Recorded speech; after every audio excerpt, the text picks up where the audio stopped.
9-cu suala baxaq. Hansı fikir səhvdir? Bizdən səhvi soruşur. Məsələlər müstəqil şəkildə dolğun fikir ifadə etmir. Düzdür. Atalar sözlərinin fikir daha yığcam, mənalı və müdrik şəkildə ifadə edilir. Düzdür. Sehirli nağıllarda xeyir və şəri təmsil etməklə heyvanlar iki qrupa bölünür. Bu heyvanlar haqqında nağıllardır. Səhvdir bu fikir. Lətifələrdə bədii gülüşün müxtəlif formalarından istifadə edilir. Düzdür. Əfsanələrdə folklor, rəvayət, real hadisələr zəminində yaranır. Düzdür. 10-cu suala baxaq. Klasterə tamamlayın. Nağıllar mövzunun məzmun etibarilə əsasən 3 yerə bölünür. Yalnız nəsrlə olur. Heyvanlar haqqında nağıllarda xeyir şər təmsil etməklə 2 yerə bölünür. Düzdür.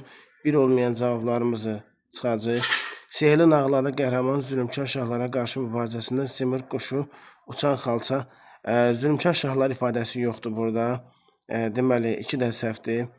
Məişət nağıllarında həyatda baş verən real hadisələr təsvir olunur. Bəli, cavabımız 1-3-dür. Həm nəzmlə, həm nəsrlə olur. Xeyr, nağıllar nəsrlə olur. Deməli, ona görə 4 də çıxırıq. Digər epik janrlardan fərqli olaraq məzmun və formaca tək variantlı olur. Xeyr, o fikirdə deməli səhv fikirdir. Çünki nağıl çox variantlı ola bilər. Verilənlərdən biri heç bir janra uyğun deyil. Epik təhkiyə ilə lirik təqdimat olur dastanda. Məzmunca 3 yerə bölünür. Nağıllar, tarixdə baş vermiş digər şəxsiyyətlərlə bağlı olur. Rəvayət, yumorla verilir. Lətifələr, deməli, əfsanələr haqqında variant yoxdur. Danışmaq, söyləmək sözünü deyirsə, deməli, nağılları söylür. Sinkveni tamamlaya bilməz. Aşıq, yaradıcı, öyrədici, qoşur bəstələr oxuyur. Yaratdığı nümunələri məclislərdə oxuyur. Bizdən deməli, burada bu xüsusiyyətlər aiddir yaradıcı aşıqlara. Amma bizdən deyir ki, yazıla bilməz. Yəni, ifaçı aşığı soruşur bizdən. İfaçı aşığı. Abbas Tuvarqanlı yaradıcı aşıqdır. Aşıq Ələsgər yaradıcı aşıqdır. Xəstə Qasım yaradıcı aşıqdır. Şəmşir yaradıcı aşıqdır. Amma Əmrah yaradıcı aşıq deyil. Bunu belə də saxlaya bilərsiniz. Əks sözünlə. Deməli, Aşıq Əmrah, Aşıq Kamandar, Aşıq Hüseyin Saraclı. Bunlar ifaçı aşıqlardır. Sonra 14-cü suala baxaq. Uyğunsuzluğu seçin. Səməndar quşu əfsanədir, düzdür. Dava Yorğan davasıdır, məsəldir, düzdür. Nuh Peyğəmbər rəvayətdir, düzdür. Xan oyunu, oyun ifadəsi varsa, deməli bu oyundur. Bunu ipucuna yadca saxlayın. Uçdu, oturaq uşaq oyunudur, düzdür. Ağıllı uşağın nağılı ilə bağlı doğru fikri seçin. Əhməd xanım çobanından bir qoyun xanım çobanından istəmir. Gəlib öz çobanlarından istəyir. Səhvdir. Əhməd xanım çobanına yalan danışır. Bəli, deyir ki, nənəm məni sonra qoymur, icazə vermir. O fikir səhvdir. Xanım verdiyi sözə əməl etməyib Əhməd cəzalandırır. Xeyr, səhvdir. Əhməd çarəsiz qalan qocaya və qarşısına qocanın bacısı idi o.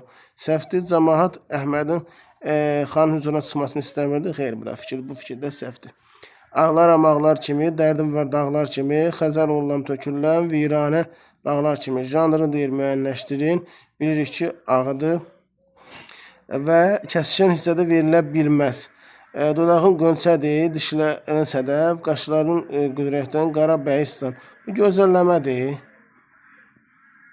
Gözəlləmədir bu. Qoşmadır. Əzim vətən yaşlıdır, bu da bayatıdır. Deyir ki, hər ikisi hecə əvəzində yazılıb, düzdür, hər ikisində tərənnümdür. Bir bəndli şeir, qoşma və gəraylı bir bəndli şeir deyir. Onda da 3, 5, 7 bənd ola bilər. Deməli, səhv fikrimiz C variantı. Duvaqqapnamə hansı əsərdə istifadə olunur? Dastanlarda. Belə ki, dastanlar, məhəbbət dastanı ustad namə ilə başlayır. Əgər xoş sonluqla bitərsə, duvaqqapnamə qısa yazaq. Faciə ilə bitərsə Cahannamə olur.